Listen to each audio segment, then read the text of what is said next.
Example ములుగే మనకి last time జరిగిన episode మనకు గుర్తుంది.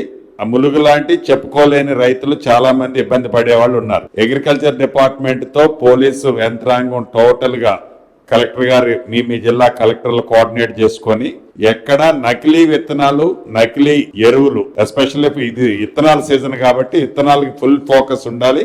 లైసెన్స్డ్ ఎవరు, లైసెన్స్ లేని వాళ్ళు ఎవరు, బోగస్ ఎక్కడి నుంచి వస్తుంది.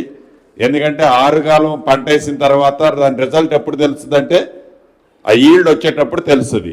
ఆ ఈల్డ్ దగ్గర ఫెయిల్ అయినప్పుడు ఆ రైతు ఏం చేయలేక లబోదిబ్బం అంటూ కష్టం. అప్పుడు షార్ట్అవుట్ కాదు. అనేక పర్యాయాలు చెప్తూనే ఉన్నాం. ఇంకా వాటిని మనం రాష్ట్రంలో ఇంకా అక్కడక్కడ చెదురుమదురు జరుగుతున్నాయి. పీడీ యాక్ట్ పెట్టడమే కాదు, ఎక్కడ దాని ఉక్కుపాదంతో నకిలీ విత్తనాలు, ఎరువుల విషయంలో ప్రభుత్వం చాలా క్లారిటీగా ఉంది. కలెక్టర్స్, పోలీసు, అగ్రికల్చరు దీన్ని కోఆర్డినేషన్ చేసుకొని మండల స్థాయిలో మీరు చిన్న తప్పు ఎక్కడా ఆలోచొద్దు. వీళ్ళు లేరు, వాళ్ళు లేరు, తప్పు జరిగే దగ్గర ప్రాంప్ట్ గా ఉక్కుపాదం తొక్కాలు కంట్రోల్ చేయాల్సిందే.